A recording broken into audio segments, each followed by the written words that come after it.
Silêncio. Bom, vou começar então. A gente é uma indústria super tradicional, né, Cláudia? E de muitos engenheiros, assim. Eu vi que você é engenheira. Queria que você começasse se apresentando. Queria que você falasse da tua formação e um pouquinho da tua experiência para a gente. Claro, claro. Primeiro, boa noite a todos, né? É um prazer estar aqui, fico super feliz com o convite. O meu nome é Glaucia, eu sou engenheira civil de formação, me formei na UFMG. Fiz meu mestrado na engenharia de produção aqui na COP, na UFRJ. E foi na COP, na engenharia de produção, que eu comecei a ter interface com a inovação, mas ainda era num viés de PDP, né? Processo de desenvolvimento de produto. Então, muito voltado para pesquisa e desenvolvimento internos numa organização, né? Como criar novos produtos, como criar novos serviços. Terminei meu mestrado nisso, fui fazer um MBA na COPEAD, aí eu fiz parte na COPEAD, parte na Universidade de San Diego, que foi quando eu tive a oportunidade de ir para o Vale do Silício, que é uma região dos Estados Unidos, onde existe, né, um fomento à inovação de uma maneira muito significativa, e foi no Vale do Silício que eu comecei realmente a mudar meu mindset em relação à inovação e a forma de encarar a inovação. Voltei para o Brasil e estou terminando meu doutorado também na COPEAD, na área de estratégia de inovação para multinacionais. Então, quando a gente fala de engenharia, a gente fala de performance, né? A gente fala do mindset do engenheiro, é uma coisa que eu conheço bastante. Eu passei 11 anos trabalhando em engenharia, né? E aí eu fiz uma transição de carreira e eu acabei indo para a consultoria. Hoje eu trabalho na Deloitte, eu sou diretora para os programas de inovação e transformação digital dos clientes baseados em engenharia, que são mineradoras, construtoras, energia, óleo e gás, né? Que a gente chama de indústrias de capital intensivo. E eu também dou aula em várias instituições, né? Sou professora de estratégia de inovação na Fundação Dom Cabral, dou aula também na Escola Conquer e dou aula em alguns programas em company. Sempre no mesmo assunto, né? Tanto doutorado, eu costumo brincar que eu tiro o máximo de suco que dá para tirar do mesmo assunto. Então, eu peguei o assunto inovação, eu faço doutorado nesse assunto, eu dou aula desse assunto e eu dou consultoria desse assunto, que é para otimizar o que eu estudo máximo para utilizar. E aí, por causa disso, né, por eu gostar de trabalhar com inovação em empresas que não nasceram inovadoras, né, que têm uma cultura mais tradicional e que tentam se transformar, que acabou que eu fui me especializando muito em gestão da mudança. Né? Eu acabei tendo que começar a estudar gestão da mudança e transformação, porque isso era inerente a falar de inovações mais robustas para a engenharia. E hoje é com isso que eu atuo.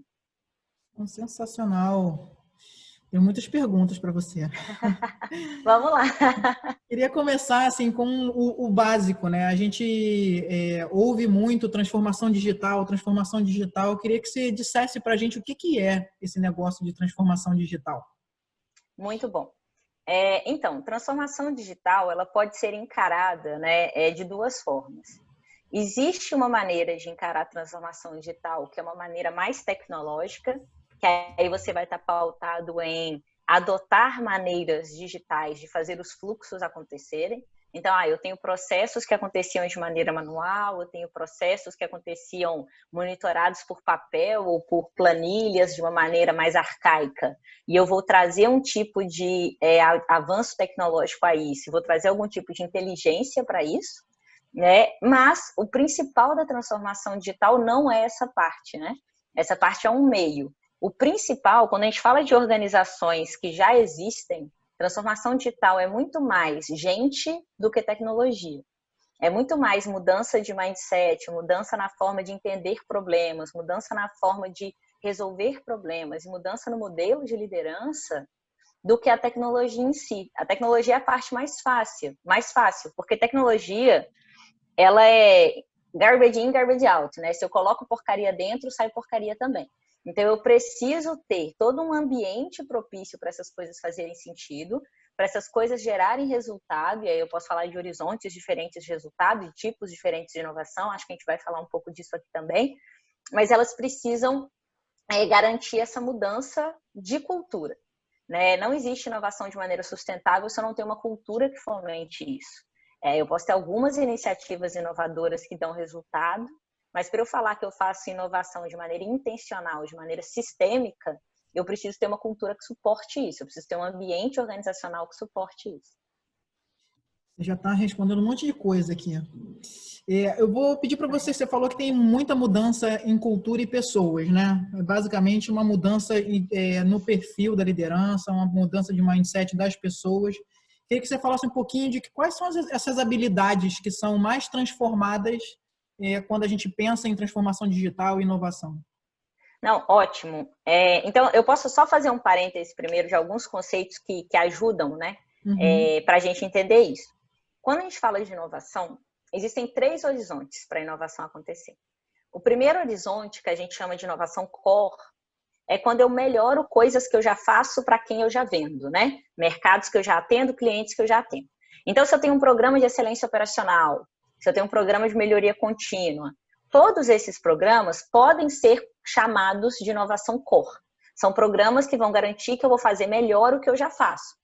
Eu vou ter maior produtividade, eu vou ter um lead time menor, eu vou ter um retorno ao investimento muito claro advindo disso. Essas são inovações core. No meio do caminho, o horizonte 2, é o que a gente chama de inovações adjacentes. Eu vou criar novos produtos ou novos serviços para mercados que eu já atendo. Então, a gente fala assim, vou fazer uma servitização. Além de eu vender o que eu já vendo para aquele cliente, eu vou oferecer alguma coisa a mais. Isso é uma inovação adjacente. Ou eu posso pegar produtos que eu já tenho e buscar novos mercados para vender aqueles produtos. Também é uma inovação adjacente. E eu tenho no outro extremo, o horizonte 3, que é a inovação transformacional. É aquela que vai criar novos produtos ou novos serviços para novos clientes. Então, em resumo, vai criar novos negócios. Qual que é o grande ponto dessa visão de horizontes? A inovação core, ela é uma inovação que, por natureza, a maioria das organizações já faz ou já tenta fazer. E a grande maioria já faz com sucesso, porque senão elas não estariam vivas até hoje. Porque se elas estão no mercado, estão crescendo, elas sabem melhorar continuamente o que elas fazem.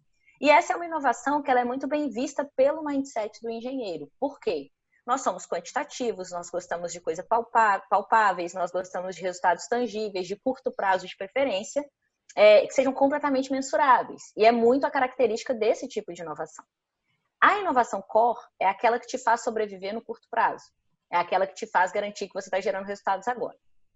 A inovação transformacional, ela é uma inovação que ela tem uma característica diferente. Ela não é para você sobreviver no curto prazo, ela é uma inovação para você garantir relevância no longo prazo. E aí, às vezes, a gente fala, né? O que é mais importante? Eu sobreviver no curto prazo e morrer lá na frente? Ou eu nem sobreviver agora sonhando com lá na frente? Na verdade, os dois. Né? Meu pai sempre fala, não é um ou outro, é um e outro.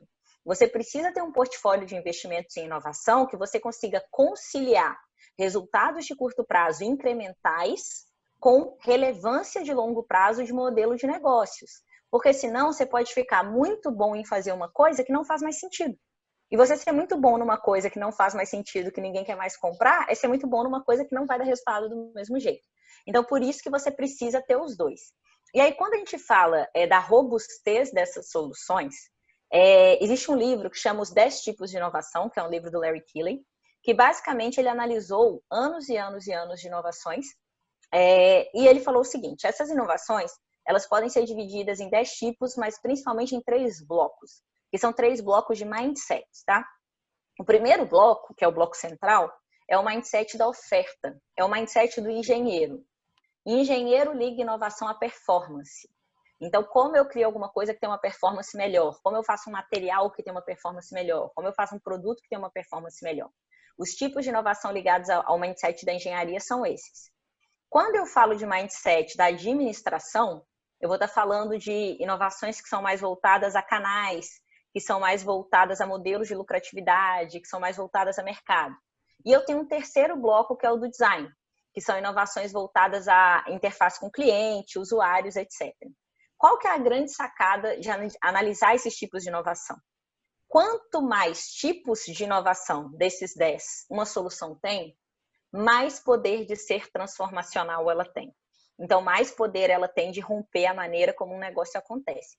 Tem um exemplo que ele é super simples, de um autor muito famoso, que é o Clayton Christensen, que ele falava o seguinte, se você for pensar em termos de inovação incremental, Ah, eu sou uma empresa que vende furadeira. Eu quero fazer uma furadeira que é mais leve, eu quero fazer uma furadeira que ela fura melhor, que ela fura mais rápido. Tudo isso são melhorias incrementais. Quando eu falo de inovações transformacionais, eu estou falando o quê? As pessoas não compram a furadeira, as pessoas compram o furo na parede ou o quadro colocado, elas compram a função que a furadeira faz. E se eu tiver uma maneira melhor de fazer essa função do que a furadeira, as pessoas vão preferir comprar essa nova forma. Então, por isso que eu vou ter uma fita que cola o quadro na parede, ou eu vou ter uma outra maneira de garantir aquele furo. Esse é um exemplo bobo, mas para falar o quê? Dado esse parêntese enorme aí de conceitos de inovação, que ele é importante para a gente entender sobre os skills em si, quais são esses skills que a gente precisa ter? Esses skills, eles são até um pouco, às vezes, paradoxais. Por quê? Eu preciso ter uma abertura à experimentação, então eu tenho que ter uma abertura ao erro, mas, ao mesmo tempo, essa abertura ao erro é para o erro experimental. Não é a abertura ao desleixo ou à incompetência, que é muito diferente. Então, não é que eu vou dar aval para que as pessoas não façam o que é esperado delas. É como eu vou conseguir garantir que experimentação, tentar novas formas de fazer, é parte da minha cultura e que errar é parte do processo. Se você não está errando, você não está inovando o suficiente. Se você tem uma organização em que todo erro é punido, a chance dos seus colaboradores abraçarem o risco é zero. Ninguém vai tentar fazer nada novo se quando você erra, você é punido. Todo mundo só vai ficar na zona de conforto. E na zona de conforto, você não vai conseguir ter resultados realmente transformacionais de inovação. Então, por isso que a gente precisa, né? O primeiro parêntese, né? O primeiro paralelo que você tem que fazer é esse de tolerância à experimentação, mas intolerância ao erro por incompetência. O segundo é você garantir uma liderança que ela fomenta o trabalho em equipe e a colaboração, muito mais do que a competição. E aí a gente vai estar falando, inclusive, de incentivos, né? Como que os incentivos e os sistemas formais da minha organização, eles apoiam mais um trabalho coletivo do que um trabalho individual, né? Desde aí de reconhecimento, premiação, promoção, recrutamento e seleção, todos os processos formais daquela empresa. Eu vou estar falando de treinamento e desenvolvimento no sentido de que eu preciso desenvolver essas lideranças e esses colaboradores para agirem de maneira diferente. E eu preciso entender que isso não é fruto de o que foi feito até agora ter sido ruim, né? Isso é muito importante falar. Várias vezes eu trabalho muito com boards, eu trabalho muito com CEOs de diversas empresas. Às vezes o que a gente percebe na alta liderança é um certo receio à mudança porque essa liderança experimentou, né, experienciou sucesso de outra forma. E aí a pessoa fala, poxa, mas eu estou há 30 anos fazendo isso com sucesso, por que eu preciso mudar agora? Eu fazia errado? Não, você não fazia errado. Dentro daquele contexto que você estava, você fazia de maneira perfeita. O negócio é que o mundo mudou. A velocidade de geração de conhecimento hoje, em relação a 10 anos atrás, é absurdamente maior. A velocidade de mudança é absurdamente maior. E quando a gente fala do contexto do Covid, né, uma crise sem precedentes, ninguém mais sabe falar exatamente o que vai acontecer. Então, você saber lidar com um ambiente de constante mudanças não é mais opcional. Então, não é uma questão de eu tenho que me adequar porque era ruim o que eu fazia. O mundo mudou e eu me adequar é uma consequência disso. No mundo que existia antes, eu era completamente adequado. Porque no mundo que existia antes, eu conseguia performar de maneira perfeita. Então, tá tudo ótimo, né? E daí a importância da gente entender que inovação precisa ter resultado comprovado em curto, médio e longo prazo. Uma coisa que eu sempre gosto de ressaltar é que a diferença de invenção para inovação é o resultado. Se você não dá resultado como inovação, ela não é uma inovação, ela é uma invenção. Então a gente fala muito assim, né? Ah, que legal, eu tive um monte de ideias. Gente, boas ideias todo mundo tem. 10% do trabalho é ter boas ideias. 90% do trabalho é conseguir implementar essas novas ideias para um mercado que está disposto a pagar por isso. Isso é inovação. Então, por isso que a gente fala, né? O que muda nos horizontes de inovação é justamente o fato de que quanto mais core a inovação for, mais eu vou medir ela por retorno ao investimento, mais eu vou medir ela por métricas econômicas de curto prazo. Quanto mais transformacional ela for, mais eu vou medir por milestones, né? Mais eu vou medir por fiz o piloto, não fiz o piloto, realimentei a estratégia, aprendi que dá errado, aprendi que dá certo. E uma vez que uma inovação transformacional se torne viável, eu tenho 3 saídas possíveis. Ou pode ser uma solução que tem tudo a ver com o meu core, e eu vou ter que internalizar aquela solução e escalar dentro da minha organização, e aí ela passa a ser core, eu vou passar a fazer melhoria contínua em cima dela, e eu vou medir por retorno ao investimento da mesma forma.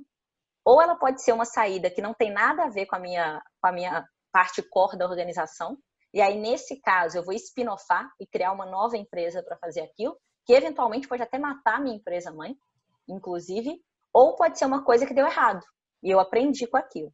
E como eu faço uma gestão de portfólio, o dinheiro que eu perco, né, que eu invisto nas inovações transformacionais, ele é advindo do resultado que eu faço de inovações core.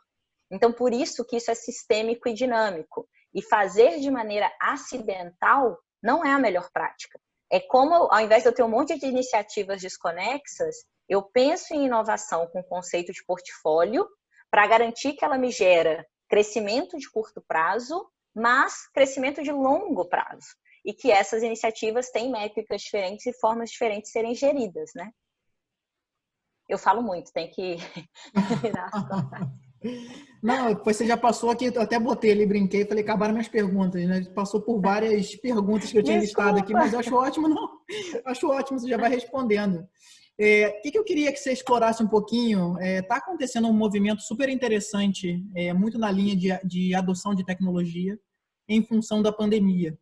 E aí isso traz à tona, assim, eu estava até escrevendo sobre isso, né? Assim, é mais fácil mudar se não tem opção, né? Quando não se tem opção, é mais fácil, né? As pessoas, o que acontece com as pessoas, né? Num momento como esse, é que a gente vê pessoas de níveis sociais, estudo, idade, no meio dessa pandemia, todo mundo agora mexe no Zoom, faz, né? Assim, o que acontece? Não ter opção faz com que as pessoas engajem de forma mais fácil? É super interessante esse seu ponto, né? Tem algumas coisas que a gente pode explorar aí. Primeira, a situação faz, né, a necessidade. Quando a gente tem uma situação em que, isso é muito importante de ressaltar, não é que as pessoas não gostem de inovação, as pessoas não gostam do risco atrelado a inovar. E esse risco, ele é sempre medido em comparação com alguma coisa. Quando eu tenho um contexto pré-pandemia, em que eu acredito que o meu estado atual ele é constante, e eu comparo isso com o risco de tentar uma coisa nova, eu acabo ficando parado, porque eu falo, eu já tenho ali uma zona de conforto, eu já tenho ali um resultado interessante, colocando aqui na balança não vale a pena. A partir do momento que a pandemia acontece, essa conta muda. Eu não estou comparando mais o estado atual com o risco de inovar. Eu estou comparando a pioria, né, a piora do resultado, que é advindo da pandemia, com o risco de tentar alguma coisa nova. A conta fica mais fácil, né? Então você acaba tendo uma adoção muito maior. Quando as pessoas não têm opção, obviamente elas vão tentar alguma coisa nova. Então isso ajuda. E existe sim uma aceleração da transformação digital que foi advinda da crise do Covid. O problema é, a grande maioria das organizações tem encarado essa digitalização, adoção de trabalho remoto, adoção de reuniões virtuais, adoção de gestão remota, etc., como coisas obrigatórias a fazer e abraçando mais ainda esse medo de arriscar, que já existia antes da pandemia e agora ele foi potencializado por causa da incerteza, e colocando todos os investimentos em proteção de caixa e inovações que são basicamente transformar o que já era feito presencialmente em remoto. Qual que é o risco disso? Se a gente não está atento aos movimentos do mercado para quebras de paradigma dos negócios, ou seja, a necessidade de inovações mais robustas, a empresa corre o risco de achar que isso significa transformação digital como um todo e entrar numa nova zona de conforto, tendo aí não se preocupado com inovações mais transformacionais. Esse é um risco que a gente está vendo em várias organizações, e existem algumas que já estão percebendo isso e estão agindo de maneira diferente. Eu tenho clientes que estão, nesse momento, montando fundos de corporate venture capital, para aproveitar o que eles tinham de disponibilidade de caixa para investir em novos negócios promissores que podem eventualmente causar disrupção no que eles fazem. E eles querem fazer isso nesse momento, porque nesse momento da pandemia tem mais valor. Então, toda uma lógica de como eu encaro isso. A crise traz muita oportunidade. assim como ela traz muito problema também, né, obviamente. Mas em toda a história, os momentos de crise foram os momentos em que os líderes tomaram algumas ações diferentes e essas ações acabaram, né, por consequência, gerando sucessos diferentes. O que a gente não acredita, e hoje eu estava tendo uma reunião sobre isso na Deloitte, é que esse novo normal vai ser exatamente como o anterior, né? Eu acho que todos os experts que a gente tem conversado têm falado muito sobre um novo normal diferente daquilo que a gente fazia antes. Então, muito provavelmente, ninguém vai trabalhar exatamente como trabalhava antes da pandemia.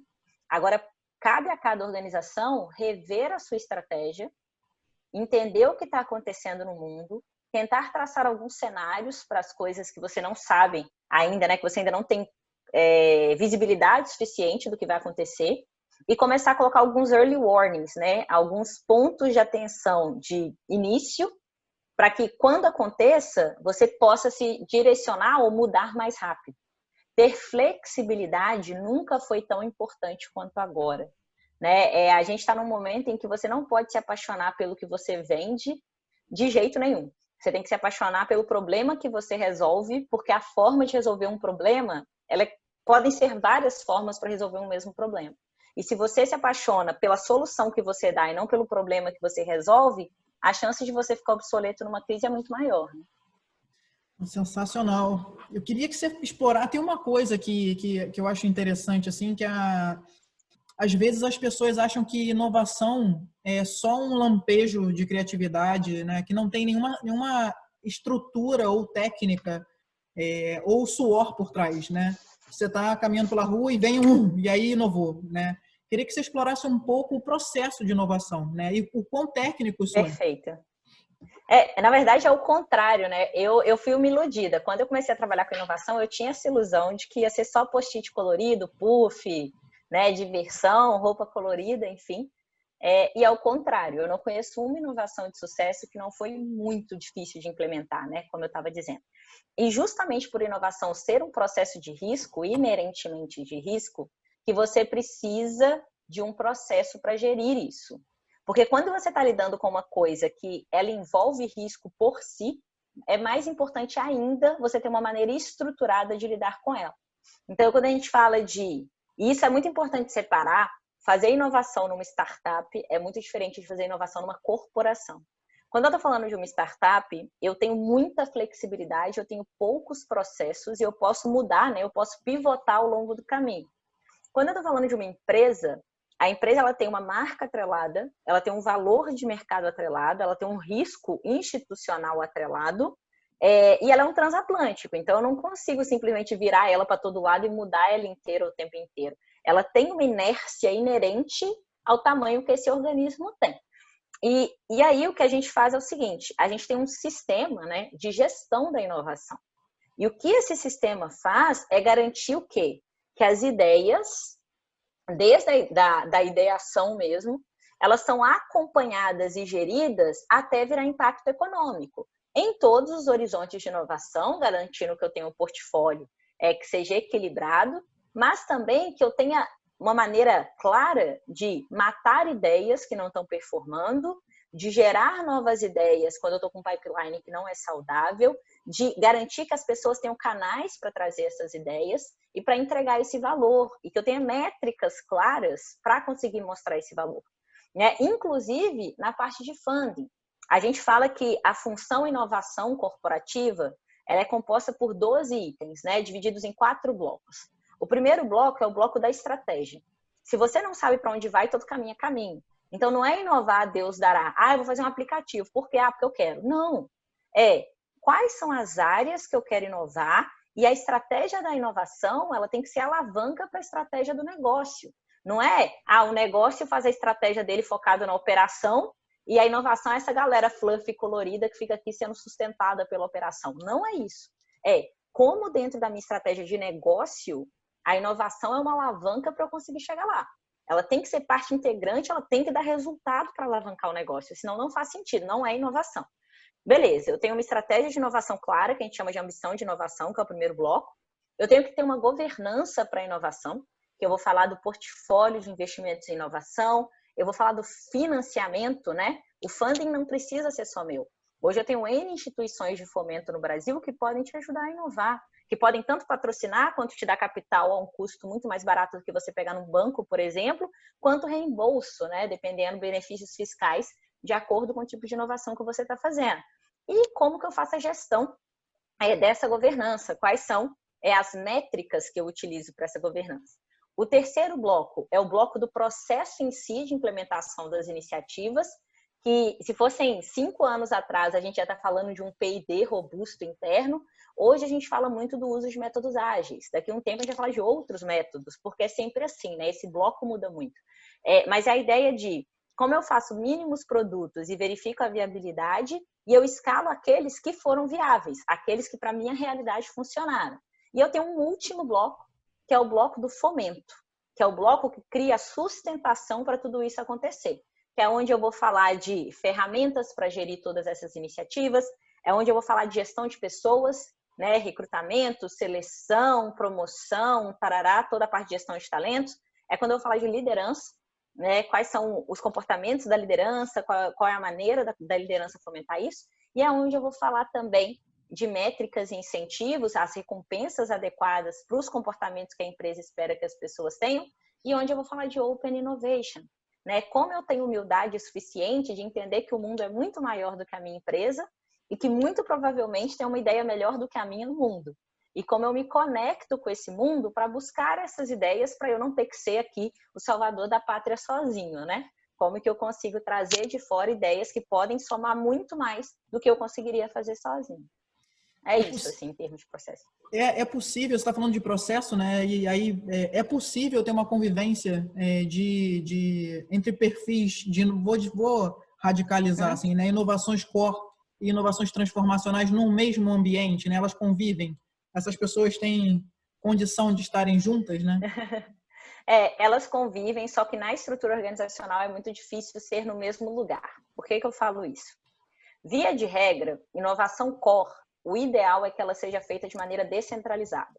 Você quer que todo mundo faça melhoria contínua no que eles fazem o tempo inteiro. E você centralizar isso, você pode estar gerando um custo indireto desnecessário, a não ser que você consiga gerar escala com isso. Mas via de regra, é melhor fazer descentralizado. Quando você fala de inovações transformacionais, por que em geral elas são feitas de maneira separada, né? Ou elas são feitas em uma empresa separada, criada só para isso, como é o caso da Embraer X, do Google X, etc., da Deloitte, né, Deloitte Digital, ou elas são feitas numa área que é ligada diretamente ao CEO e que é uma área autônoma para fazer aquilo. Por quê?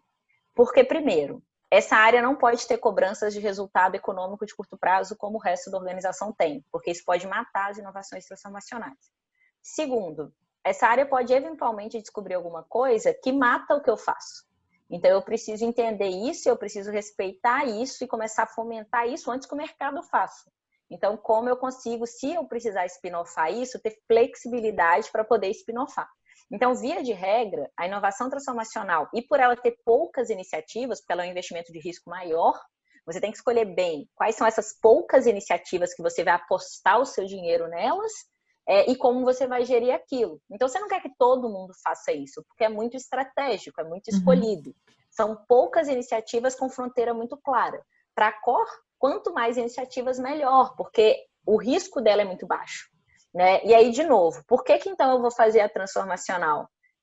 Para eu conseguir ter relevância a longo prazo. Não só relevância suficiente para o meu negócio existir, não, tá? É relevância em vários sentidos. Exemplo.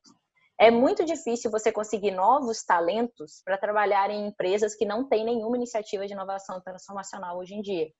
Porque o cara que realmente é brilhante, ele não quer sair da faculdade e trabalhar numa empresa careta. Ele quer ou ir para uma empresa que é super inovadora, ou ele quer abrir a startup dele, se conectar a uma empresa que é inovadora. E a gente tem mercados super tradicionais sofrendo de inanição de talentos novos, porque não conseguem se tornar atrativas para esses talentos. Então, quando eu falo de relevância a longo prazo, não é só relevância do negócio em si. É relevância como marca. É relevância independente do que você venda, né? Porque a sua marca é muito mais importante do que o que você vende. Então, é como eu consigo gerar uma organização que ela tem um DNA mais inovador. E esse DNA, ele vai acabando sendo inserido ali no corpo da empresa como um todo. Vou te trazer um incômodo meu. Claro.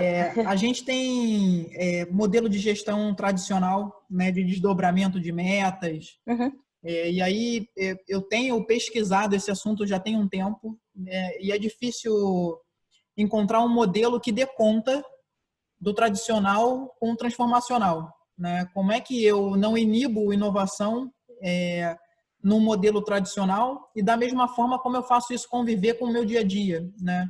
Então é quase como se eu uhum. dissesse assim, ou eu estabeleço um modelo de gestão que dá conta do dia a dia, ou eu estabeleço um modelo de gestão que permita as pessoas experimentarem, errarem, inovarem, criarem. É quase como se houvesse uma competição. Eu não conheço um modelo misto, mas eu queria ouvir um pouco da tua experiência sobre isso e como é que você percebe Isso, isso, né? E vou te dar mais um problema. Eu já tenho um tá. modelo de gestão instituído, eu já tenho uma remuneração atrelada a isso, né? Eu não consigo tirar. Então, se você Uhum. perguntasse o que eu gostaria de fazer, eu gostaria de tirar, né? Porque me traz tão mais problema que benefício hoje, no momento que a Norsul está passando, que é um momento de mudança e transformação. E aí eu queria te Não, a sua ouvir. pergunta é perfeita, assim. Por quê? A gente chama muito isso de motor um e motor 2, né? Ah, como que eu troco a roda com o carro andando, né? Como que eu vou conseguir fazer isso acontecer? O que eu tenho visto acontecendo nessas empresas que eu trabalho, que são empresas mais tradicionais que querem se reinventar? Que eu trabalho muito com construção, mineração, energia, óleo e gás. São organizações que, na maioria das vezes, nem o cliente foi educado para valorizar a inovação. Então, né, se eu tiver um cliente construtora, imagina uma construtora de infraestrutura, e eu falar, beleza, agora a gente é o Google, o cliente chega aqui, vê um monte de post-it na parede, um monte de post colorido, o cliente vai se sentir extremamente incomodado, ele vai falar assim, esse negócio vai cair. Eu não vou comprar uma ponte de uma empresa que é toda colorida, todo mundo, né, se divertindo aqui, o que é isso? Então, existe um limite, né? Quando a gente está falando de indústrias mais tradicionais, existe um limite que é a cultura daquela indústria, né? Que tem que ser respeitado. Quando a gente fala de mudança, né, a gente tem que ter o limite da mudança para ela provocar. Se ela não gerar incômodo, você não está mudando o suficiente, ela tem que provocar, mas ela não pode provocar tanto que os anticorpos matem. Ela não pode ser mais maior. A gente fala eu sou mineira, a gente fala dar um passo maior que a perna, né? Você não Uhum. consegue dar um passo maior que a sua perna. Então você tem que fazer no limite do que aquela organização consegue mudar, dada a história dela, a cultura dela, a indústria que ela está inserida. Hoje eu sou responsável pelo programa de transformação digital da Vale, na parte da Deloitte. E a Vale ela é uma empresa extremamente tradicional, né? Ela é uma organização com uma cultura muito enraizada e que ela tem processos tanto de metas quanto de orçamento muito tradicionais. Então, na maioria das vezes, para você conseguir ter funding, você precisa falar qual que é o benefício que aquilo ali vai dar. E quando você está falando de inovações mais robustas, você simplesmente não sabe o benefício. Você vai chutar, você vai falar, acho que vai dar tanto, mas você não sabe falar quanto vai dar. Porque é a definição desse tipo de inovação. Né? E aí, esses modelos tradicionais acabam não se encaixando no tipo de iniciativa que a gente vai fazer. O que a gente tem feito nessas indústrias, e é o case da Vale, inclusive? A gente tem criado hubs, ou labs, algumas empresas chamam, né? O que é isso? É uma estrutura mista.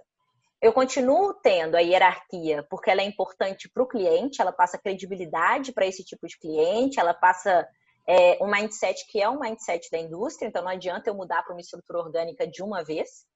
Mas nos hubs, que são estruturas físicas, né, geográficas, a gente já abriu mais de 8 hubs hoje na Vale, tanto no Canadá, no Brasil, estamos abrindo na Ásia e em Moçambique.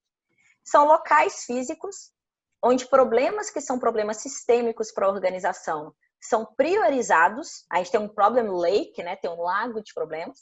Eles são priorizados e são levados para os hubs ou para os labs para serem resolvidos com times multidisciplinares que estão ali atuando no hub full time durante um período. Então, por exemplo, a Aline vai sair de onde ela trabalha, ela vai passar 6 meses trabalhando no hub, resolvendo problemas complexos com uma ordem de gestão completamente diferente do resto da organização. Então, no hub, o budget é diferente. O hub tem um saco de dinheiro que ele vai patrocinar o máximo de projetos que derem viabilidade para aquele dinheiro, que derem resultado para aquele dinheiro. E eu vou medir, no final, quanto que eu dei de retorno ao investimento para aquele dinheiro como um todo. E aí a gente vai elencando ideias que parecem ser melhores que as outras, resultados que estão dando mais resultado que os outros, vamos matando alguns projetos, colocando outros e garantindo que no final aquilo vai dar retorno. Mas a lógica de orçamentação é completamente diferente daquele processo rígido tradicional que a empresa tem. A lógica de organização do time também. No Hub, a gente trabalha em Scrum, né? A gente trabalha em squads, são times ali que são voltados a missões, e esses times, eles são autogerenciáveis, não tem um bando de regra e um bando de política. Eles gerenciam como eles vão resolver aqueles problemas. Eles têm autonomia para resolver. Então, não é que eu tornei uma empresa tradicional completamente orgânica, que é o que a gente quer para a inovação acontecer, mas também não é que a tradicional matou isso. Eu crio uma estrutura onde eu tenho regras próprias para acontecer e eu tenho uma empresa que tem uma estrutura mista. Dentro dessas indústrias de engenharia, indústrias tradicionais em geral, essas estruturas mistas têm funcionado muito bem. Você tem uma política para os labs, para os hubs, e você tem outra política para a organização.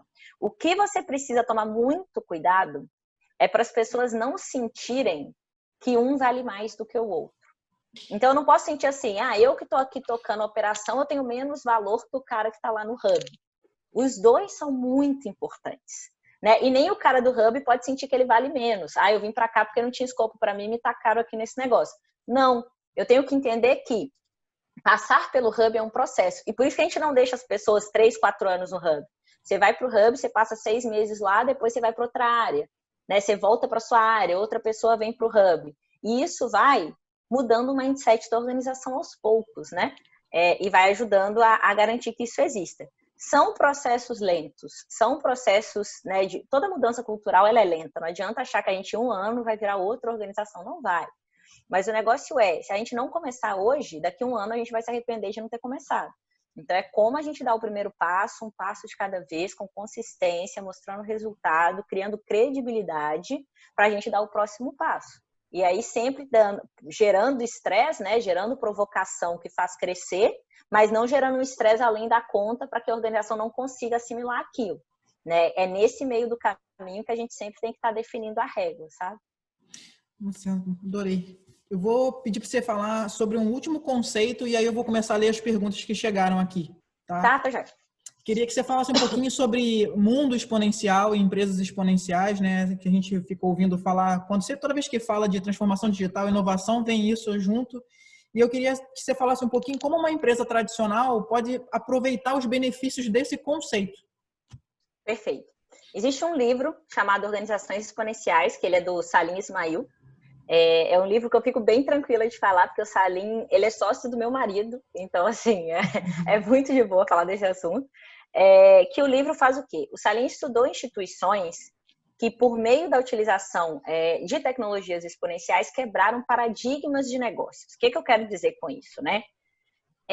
Existe um tipo de organização, em geral baseado em tecnologia, mas nem sempre, na qual eu tenho uma solução que não importa se eu tenho 10 usuários, ou 10 mil usuários, ou 100 mil usuários, a solução funciona da mesma forma. Então, se eu penso numa plataforma, né? Eu criei o Uber, ou eu criei o Facebook. Eu tenho um software, aquele software está feito. Se eu tenho 10 mil usuários no Uber, ou se eu tenho 100 mil usuários no Uber, o software do Uber é o mesmo. A equipe para gerir aquele software ela é praticamente a mesma. Então, quando eu aumento o número de usuários, eu não aumento o meu custo fixo para aquele negócio acontecer. E essa é a grande sacada, porque se esse custo fixo não aumenta e eu escalo o número de usuários a um volume exponencial, eu gero um resultado exponencial. Eu consigo crescer muito, muito, muito mais rápido do que uma empresa que precise colocar gente para cada novo volume de usuários. Então, exemplo, consultoria, que é um negócio não exponencial, que é o que eu trabalho. A cada empresa nova que me contrata, a cada cliente novo que eu tenho que contratar mais consultores. Porque eu preciso ir lá, eu preciso ajustar, eu preciso criar a solução, eu preciso implementar. Então, é um negócio que ele não é exponencial, porque ele cresce linearmente com aquele volume de clientes que eu tenho. Se eu tenho um negócio que ele é uma solução que, independentemente do volume de usuários que eu tenho, aquela solução está pronta, aí sim eu consigo gerar uma dessas empresas que efetivamente tem um resultado exponencial. E essas empresas, elas quebram modelos de negócio tradicionais que estejam resolvendo o mesmo problema que elas resolvem. Por isso que a Kodak foi quebrada pela solução digital. Por isso que a Blockbuster foi quebrada pelo Netflix. E todos esses outros casos que a gente conhece de disrupção são retratados em empresas que fazem isso. Porque a lógica do Porter, né, quando a gente vai olhar lá, planejamento estratégico tradicional, a gente vai falar de 5 forças de Porter, matriz SWOT, etc., ele sempre foi de uma linha de que você compete ou por melhor produto ou por menor custo. E aí, nessa lógica, você tendo mapeado seus concorrentes, você sempre vai conseguir saber como se posicionar. O que isso faz é quebrar essa regra. Porque eu consigo ter uma solução que ela é melhor e mais barata ao mesmo tempo. E aí, numa lógica potteriana mesmo, você não consegue competir com isso. E por isso que você quebra, né? Ainda mais se você for ancorado, porque essas soluções, elas em geral não têm ativos. Então, você tem muita flexibilidade de ajustar. Quando você pensa em Google, quando você pensa em Facebook, Netflix, todas essas empresas exponenciais, Airbnb, elas não têm ativos. Então, elas conseguem mudar muito rápido, além de ter um custo fixo muito baixo. Então, elas conseguem ter uma fluidez, né, muito maior nesse mundo que a gente está vivendo. Agilidade é diferente de velocidade. Ser ágil e ser rápido é muito diferente. Ser rápido é executar mais rápido o que você tem que fazer. Ser ágil é responder a mudanças de maneira melhor, né, mais rápida. Então, por isso que a gente fala, empresas ágeis são empresas adaptáveis, não são empresas que executam rapidamente. Empresas que executam rapidamente são empresas velozes, mas você pode ser muito veloz em fazer uma coisa que não faz sentido para ninguém mais. Então, são coisas diferentes. Obrigada. Bom, vou começar com as perguntas aqui. Qual o papel da área de tecnologia, né, nesse processo de inovação, de transformação digital? E aí queria que você explorasse também se isso está restrito à área de tecnologia. Então, tem duas áreas que eu acho que elas têm um papel muito crucial na transformação digital se elas tiverem o mindset correto, que é o RH e a área de tecnologia. Qual que é o problema na maioria das organizações? O problema na maioria das organizações é que essas duas áreas, elas se tornaram áreas prestadoras de serviço. Então, eu tenho áreas de RH que estão ali focadas em colocar goela abaixo processos de RH que às vezes não fazem sentido mais para o mundo que a gente está vivendo e que elas se tornam ali julgadoras da conformidade daqueles processos, ao invés de serem puxadoras da transformação cultural que deveriam ser. E eu tenho áreas de TI que às vezes são tão focadas na tecnologia em si que não pensam em transformação de cultura, de mindset, de pessoas e que viram solucionadores de problema por meio de ferramentas. Se eu tenho um mindset diferente disso, se eu tenho um mindset onde a área de talentos é uma área efetivamente puxadora da transformação das pessoas, e eu tenho uma área de TI que ela está pensando muito além da adoção de tecnologia em si, essas duas áreas juntas são as propulsoras da transformação digital na organização. E por que eu falo isso? Eu não conheço uma transformação digital de sucesso que não teve essas duas áreas puxando. Não conheço. Agora, eu conheço N iniciativas, N empresas que têm apanhado para tentar fazer transformação digital, porque não tem o mindset certo nessas duas áreas.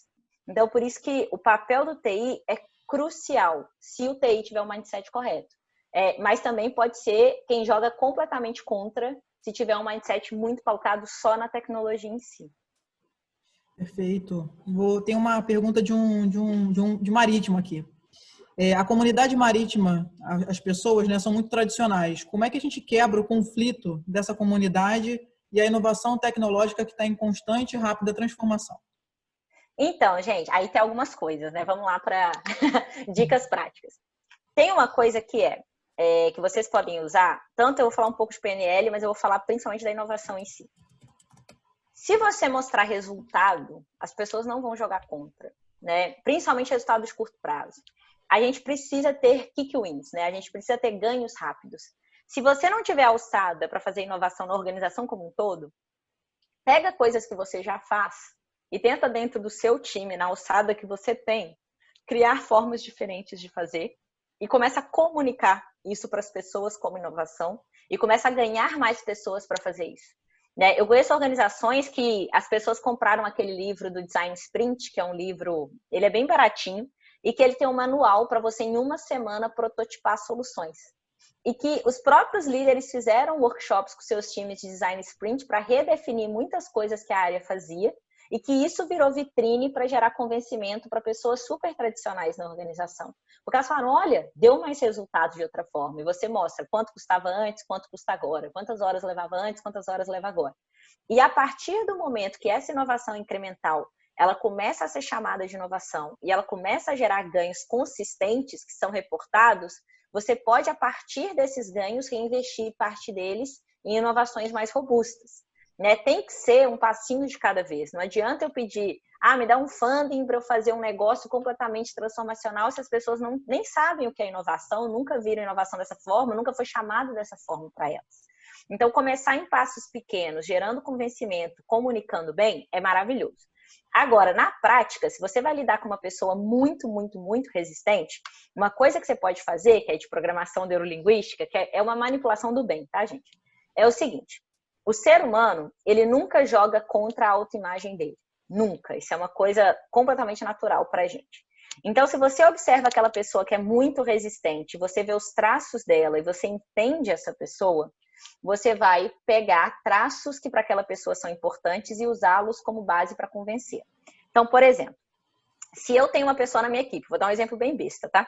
Se eu tenho uma pessoa na minha equipe que sempre chega atrasada, e eu quero que esse comportamento mude, eu quero que ela não chegue atrasada mais, eu vou observar qual é a autoimagem que aquela pessoa tem. Se a autoimagem que ele tem é de ser o legalzão, que é amigo de todo mundo, que quer ser querido por todo mundo, eu vou conversar com essa pessoa para ela não chegar atrasada, falando, poxa, olha como todo mundo fica te esperando, olha como isso impacta as pessoas, olha como isso pode, né? As pessoas podem ficar chateadas. Quando eu tenho uma pessoa que ela é muito puxa-saco do chefe, eu posso virar para ela e falar, poxa, pega mal para mim, como seu gestor, você ficar chegando atrasado, né? Não é legal você chegar atrasado porque a minha imagem também não pega bem e tal. Se ela é uma pessoa muito maníaca por crescimento de carreira, eu vou falar, poxa, você ficar chegando atrasado não me ajuda a fazer suas progressões de carreira, pega mal para a sua performance profissional. Claro que eu dei um exemplo bobo, mas o ponto é, não tenta mudar as pessoas dentro da sua lógica. Você tem que mudar as pessoas dentro da lógica delas. Né? Se você não está conseguindo gerar impacto, em geral, o erro está em quem está comunicando e não em quem não está entendendo. É como eu adequo a minha linguagem para eu ser um agente de mudança para impactar o receptor. Né? Não é falar para mim, é falar para o outro. Então, se você vê que essas pessoas são tradicionais, começa a mapear. Faz um mapa mesmo dessas pessoas que você quer ajudar a mudar, escreve o perfil delas. Essa pessoa gosta muito disso, essa pessoa é daquela forma, essa pessoa é daquela forma. E começa a mostrar link do que você quer trazer de valor com os valores daquela pessoa, individualmente. E é igual a evangelização, vai ganhando um de cada vez, entendeu? E vai conversando, vai mostrando valor, vai treinando individualmente. Às vezes, né? E aí eu falo muito isso, às vezes a gente desiste de transformar alguém porque parece muito difícil, mas se a gente se põe no lugar daquela pessoa e faz um exercício de empatia, rapidinho você consegue virar aquela pessoa para entender o valor daquilo, porque você está falando na linguagem dela, né? Divide em pedacinhos, não tenta mudar todo mundo de uma vez, tenta um a um você ir mostrando o valor, você ir testando coisas junto, no valor que aquela pessoa vê, né? Isso ajuda muito, isso a nível operacional. Se você estiver lidando com dono, board, investidores, etc., leva uma visão de portfólio. Porque se você garante para ele que o portfólio é sustentável, eu não vou perder o seu dinheiro, eu sempre vou te dar lucro, porque eu garanto que as iniciativas incrementais vão pagar a conta com sobra. Não existe um dono que joga contra ganhar dinheiro. Não existe. Eu converso com boards do Brasil inteiro, não existe. É como você mostra para ele, é como você monta um plano que é estruturado para mostrar para ele que dá, sim, resultados de curto, médio e longo prazo. E aí ele vai... e à medida que você vai mostrando esse resultado, que você vai cumprindo o que você combinou, ele vai confiando mais na sua palavra, você vai criando credibilidade para dar os próximos passos. Se você não der resultado, né, você prometeu, mas você não deu, na hora que você quebra a sua palavra, aquilo ali já gera, né, um monte de desconfiança, tira a credibilidade do processo e não dá certo. Beleza. Tem uma pergunta aqui sobre sistema de inovação. Você falou sobre sistema de inovação. Ele é identificado e montado para cada propósito ou existe um padrão com premissas básicas? Existe um padrão básico, né, que é um padrão que a gente chama de stage gate, que é desde eu sair das fases clássicas de geração de ideias até impacto econômico.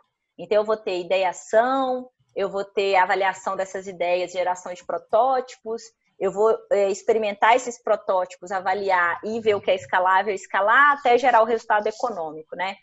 Eu tenho aí alguns gates, alguns portões, e a cada portão eu vou avaliar se aquela ideia passa para o próximo portão, se ela fica naquele portão paradinha ali, porque agora ela não está valendo a pena, mas ela pode valer a pena no futuro, ou se eu mato aquela ideia. Via de regra, quanto mais ideias um sistema de inovação tem, mais ideias vão morrer e mais ideias boas vão passar. Você precisa ter muitas ideias ruins para ter uma ideia boa. Então, se eu tenho um sistema de inovação que ele tem pouquíssimas ideias, a chance de eu ter uma ideia muito boa ali é muito pequena, porque é no volume de ideias que vão aparecer ideias boas. Né? E o bom de você ter muito volume de ideias também é que você sofre menos para matar ideias. Se você tem um sistema com pouquíssimas ideias, as pessoas se sentem muito eu e minha ideia contra o mundo. Então, eu preciso defender aquela ideia, mesmo que ela seja ruim, e eu levo para o lado pessoal se ela for morta, porque eu ligo aquela ideia à minha pessoa. Se eu tenho um sistema que ele tem muitas e muitas e muitas ideias, é completamente natural ideias surgirem, morrerem, passarem, não passarem o tempo inteiro. Então, por isso que a gente sempre fala, né? Para cada ideia boa, você teve muitas ideias ruins para chegar lá. E esse é o processo da inovação, né? Ele é iterativo. Eu brinco que eu sempre tenho a melhor ideia, porque quando ela não é minha, eu adoto logo a que é melhor que a minha. Né? Então, é nesse sentido, de como eu não tenho esse ego atrelado às minhas ideias, mas isso também vem de uma cultura. Tem muitas empresas que fazem programas de geração de ideias coletivos, né? Então, você tem ali caixas de sugestões de ideias ou programas que as pessoas podem sugerir ideias online. Tem empresas que têm programas de intraempreendedorismo. Então, eu posso fazer startups internas com os próprios funcionários para gerarem soluções diferentes e a empresa é a investidora, tipo um Shark Tank mesmo, né? A investidora nessas soluções internas. Tem muitas formas interessantes de fazer. O que a gente precisa é começar a experimentar. Não existe uma regra, como eu falei, existe um processo macro, mas não existe uma regra universal. Cada organização não tem uma receitona de bolo. Ela tem que fazer aquilo que funciona para ela, né? Ela tem que conseguir achar o DNA dela para a inovação, que é o único, né? Por isso a gente fala DNA, e ir experimentando. Olha, isso aqui funciona muito bem no mundo, mas para a gente não funcionou. Agora, isso aqui talvez para o mundo não funcione tão bem, mas na nossa realidade encaixou como uma luva. E o melhor processo é sempre o que funciona, tá, gente? Não tem regra. O que funcionou, ele é o melhor processo. Tem uma pergunta super interessante aqui que me remeteu a uma outra coisa que eu queria trazer para você. Ó. O mundo dos negócios vive em rápida mutação, exigindo inovação constante. Quanto tempo perdura uma inovação recém-implantada sem que haja necessidade de implantar uma outra? E aí eu queria aproveitar isso para te fazer uma pergunta. Isso é um claro desconforto com a sucessão de possíveis inovações e mudanças, né? Como é que a gente gera segurança psicológica e conforto para essas pessoas nesse ambiente de pessoas que querem controlar as coisas, né? E tem essa demanda por quando é que estabiliza? Nunca vai, eu não vou poder nunca. Isso é muito legal. Eu chamo isso de síndrome do platô, né? Por quê? Porque a gente viu vários movimentos organizacionais buscando estabilidade. Né? Teve o movimento da qualidade total, aí veio um platô. Aí veio o movimento do Lean, aí veio um platô. E da excelência operacional. E as pessoas esperam sempre chegar nesse platô. Ai, que saco, lá vem mais um programa, quando que isso vai acabar para eu voltar para uma vida mais tranquila? A notícia ruim é, nunca mais vai não ter alguma coisa. Sempre vai ter uma novidade, sempre. A única certeza que a gente tem, a única constante que vai existir é a mudança constante. Aí você pode fazer suas pazes com isso e lidar bem com isso, ou você pode viver sofrendo, porque é o que vai ser o mundo, né? Infelizmente ou felizmente, o que as tecnologias exponenciais trouxeram para o mundo foi um volume de criação de conhecimento tão grande que não existe mais platô em nenhuma organização. E igual a tecnologia também é um fato, né? Eu sempre falo isso, às vezes as pessoas falam, eu odeio tecnologia. Não é o fato de você odiar a tecnologia que vai fazer ela não existir. Ela existe, ela avança, você pode ser proativo ou reativo em relação a isso. Eu prefiro ser proativa do que esperar ela bater na minha cara. Mas que ela vai existir independente de eu gostar dela ou não, de eu querer ela ou não, ela vai, porque o mundo não para por minha causa. Né? Eu não sou o centro do universo. Então, é super importante a gente primeiro fazer nossas pazes com esse conforto no desconforto, porque esse é o maior skill. Eu adoro essa expressão. Você tem que sentir conforto no desconforto, porque isso é a realidade que a gente está vivendo e não tende a mudar. Né? Eu tenho um tio meu que ele fala, eu dou graças a Deus que eu estou aposentado, porque se eu tivesse que trabalhar no mundo de hoje, Deus me livre. E é meio isso mesmo, né? Como a gente consegue lidar com uma realidade que muda o tempo inteiro e estar bem com isso. Eu tive uma professora na Singularity que ela falava que no futuro do trabalho só vai existir uma descrição de cargo. Ela falava Creative Adaptive Problem Solving. Independente de você ser médico, engenheiro, independente do que você se formou, você só vai ter uma função: solucionar problemas de maneira criativa e flexível. Então, se você é uma pessoa que se apaixona pelo método, se você é uma pessoa que se apaixona por como as coisas sempre foram, você vai sofrer demais, sabe? É mais fácil se aceitar, porque é uma coisa que não tem mudança, não tem o que fazer, é o que é. Então, quanto antes a gente aceita que a mudança é a única constante, mais leve fica. E menos a gente sofre experimentando coisa nova. Porque a gente fala, isso é a definição de trabalho agora, né? Experimentar coisas novas. E aí você começa a fazer suas pazes e entender que elas vão dar errado às vezes, e é parte do processo. É muito engraçado isso, porque às vezes a gente esquece de como a gente aprendeu as coisas.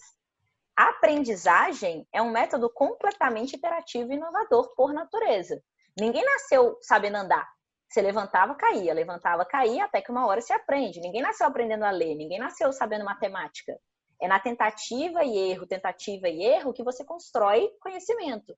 Só que no mundo corporativo a gente quis ensinar o contrário. A gente quis ensinar para as pessoas que o valor está nas respostas certas. E aí ninguém arrisca, ninguém quer tentar uma coisa diferente, ninguém quer experimentar e ninguém aprende. Porque a gente quer repetir padrões e buscar conformidade. A gente mata a diversidade. E a gente mata as novas ideias. E a gente mata soluções que outras concorrentes não vão ter. Se a sua empresa só tem o mesmo mindset, só tem o mesmo tipo de pessoa, só tem o mesmo tipo de soluções, te copiar é muito fácil. Te superar é muito fácil. Agora, se você tem diversidade de ideias, você tem diversidade de perfis, você tem diversidade de soluções, fica muito mais robusto, muito mais difícil de superar. Por isso que a diversidade é um assunto que está tão em pauta hoje, né? E aí, em especial, diversidade de pensamento, né? Assim, a gente, quando fala de diversidade, as pessoas associam unicamente as minorias, vou chamar assim, né? Exatamente. E é todo tipo de diversidade. Diversidade de perfil de liderança, diversidade de formação, diversidade, assim, qualquer... A gente fala que inovação é repertório mais processo. Repertório significa o quê? Quanto mais diversa a minha equipe, maior repertório ela tem. Né? Para vocês terem uma ideia, na Deloitte, a gente avalia os perfis de liderança em 4 modelos. A gente tem que equilibrar em todos os times, todos os tipos de liderança. Por que é obrigatório? Porque se eu for avaliar sozinha, eu só vou contratar gente parecida comigo. Só vou contratar gente que pensa igual a mim, só vou contratar gente que avalia as coisas como eu avalio, porque é mais fácil. É muito difícil você gerenciar um time diverso, mas as soluções são muito melhores também. Se você tem uma reunião que todo mundo concorda, você não precisa de todo mundo. Você precisava de uma pessoa. Se todo mundo concorda, alguma coisa está errada. Né? As pessoas precisam discordar. É do conflito construtivo que nasce o resultado. Então, a gente precisa começar a fomentar a discordância, né? Tem uma frase que eu até peguei da tua apresentação aqui. Para boas ideias e inovações reais, você precisa de interação humana, conflito, argumento e debate. Exatamente. Nem é minha, né? Ela tá na peguei do apresentação. teu, tá na apresentação, Margarete. Vou caminhando para o fim aqui, pedindo para você falar um pouquinho mais sobre o papel da cultura no mundo de inovação. Então, é muito interessante falar isso. A Deloitte fez uma pesquisa em que a gente perguntou para os líderes das 500 maiores organizações do mundo o quão importante a inovação era na agenda deles e na meta deles. 94% deles falaram que inovação está nas 3 prioridades deles, né? Nas 3 prioridades que eles têm como organização. Só que apenas 54% deles percebem que mudar a sua cultura é parte crucial para essa inovação dar resultado. Então, o que eu quero dizer com isso? A inovação, em termos de iniciativa, não necessariamente ela precisa de uma cultura para acontecer. Eu posso pegar um processo, colocar a goela abaixo, fazer ele rodar e ele vai dar resultado ali no curto prazo. A inovação sistêmica sustentável precisa de uma cultura para se manter. Por isso que é tão importante a gente falar de cultura de inovação. Se eu quero criar uma empresa na qual as pessoas tenham isso dentro delas, eu gosto de gerar ideias, soluções diferentes, experimentar essas ideias e gerar valor através delas, e isso gera resultado para a organização por consequência, eu necessariamente preciso de uma cultura e de uma liderança que fomente isso. Se eu tenho um líder que toda vez que alguém erra tentando fazer uma coisa nova, ele dá um esporro, ninguém mais vai tentar nada novo. Se eu tenho uma liderança que nunca traz ideias diferentes, ninguém vai tentar ideias diferentes. Se eu só contrato pessoas iguais, formadas nas mesmas universidades, formadas nos mesmos cursos, com o mesmo jeitão de ser, eu crio um estereótipo do que é o executivo ideal naquela organização e todo mundo vai perseguir esse ideal. E aí a gente não consegue trazer essa diversidade. A Pixar, que é aquela empresa dentro da Disney, que faz os filmes tipo Up, Procurando Nemo, etc. Eu fui dar uma palestra na HSM Expo e eu fui dar palestra junto com o CEO da Pixar. E o que ele estava falando é que na Pixar eles têm uma regra que sempre que eles vão discutir soluções, o líder necessariamente tem que ser o último a dar as ideias dele. Por quê? Porque já se percebeu na organização que se o líder chega dando a ideia, ele já afunila as soluções possíveis. As pessoas vão tender a convergir para a solução que o líder está dando, que é um processo completamente natural, ainda mais numa cultura latina como a nossa. Se você quer soluções novas, você tem que primeiro divergir, né? O design, ele diverge para depois convergir. Se você precisa divergir, você precisa sim que o líder tenha um papel de servidor e não de respostas certas. E isso aí passa por N mudanças institucionais na liderança, porque por muitos anos ter a resposta certa foi valorizado como papel da liderança. Dar a resposta, ser o dono das respostas.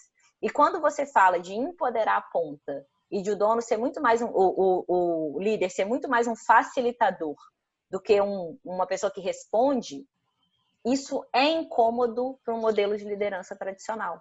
Porque esse modelo de liderança ainda sente que está nas respostas certas o valor dele, e não no fomento à criação pela equipe. E isso é um trabalho, gente, que não é fácil de mudar.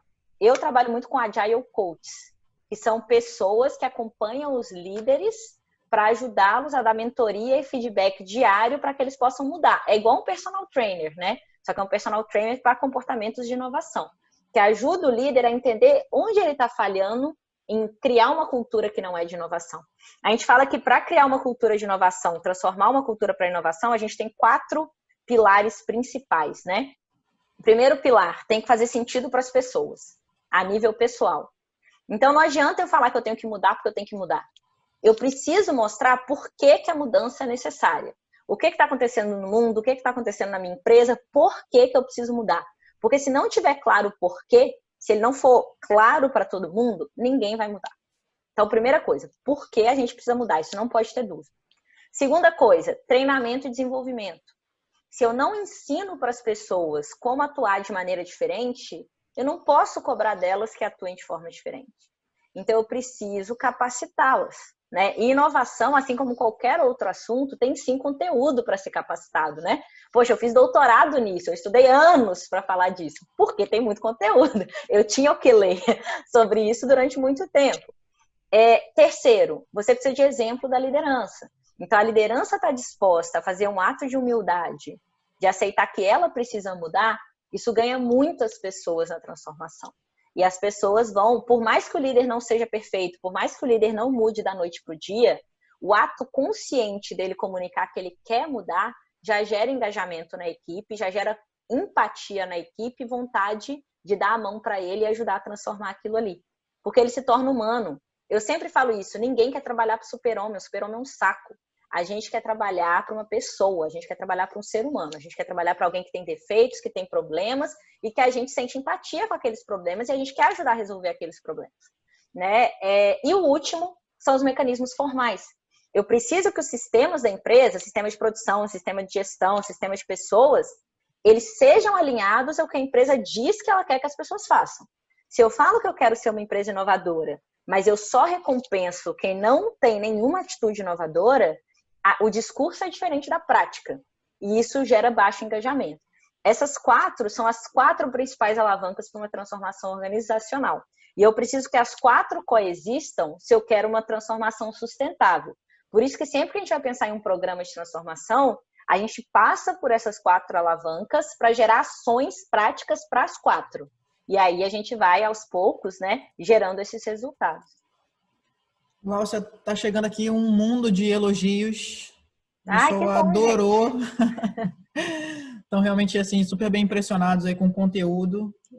Queria te agradecer bastante. Obrigado por ter aceito o convite aqui de participar com a gente dessa live. Ah, eu que Teremos outros agradeço. encontros. Esse certamente foi o primeiro aí de alguns. Queria te agradecer e pedir para você deixar uma mensagem final. Eu queria agradecer a vocês, principalmente o Thiago, assim, que foi um parceirão ao longo desse processo. Eu queria deixar aqui à disposição de vocês para conversarem comigo, não só aqui nas redes sociais, podem me seguir lá no Inova Simples, no Instagram, ou em qualquer lugar, né, no LinkedIn também. Eu me coloco à disposição para vocês se tiverem dúvidas ou quaisquer questões. Dizer que vocês não estão sozinhos nessa jornada de transformação. O objetivo aqui não é gerar pânico, é gerar engajamento, né? Todos nós estamos nos transformando, todas as empresas estão com esse desafio, e que bom, né, que a gente está vivendo o desafio de mudar, de transformar, de crescer, de achar coisas diferentes, coisas novas, né? Toda crise é uma oportunidade. Então, eu queria sair com vocês aqui se sentindo motivados, né? Eu quero ver energia para fazer as coisas mudarem para melhor, né? Eu acho que o dia que a gente não precisar aprender nada nem mudar nada, a gente pode morrer. A gente vive para aprender, para mudar, para crescer, e que sem graça que seria a vida se a gente tivesse todas as respostas, né? Estamos longe de ter. Foi um prazer imenso estar aqui com vocês. Eu fiquei muito feliz quando vocês me chamaram. Desejo todo sucesso do mundo aí na jornada de vocês de transformação, e vão me contando o que está acontecendo. Eu quero saber o que vocês estão fazendo, como foi, porque eu adoro saber também. E é isso. Muito obrigada. Obrigadão Eu que mesmo. Até a agradeço. próxima. Até, gente. Tchau. Beijo, obrigada. Beijo, tchau. Tchau, tchau.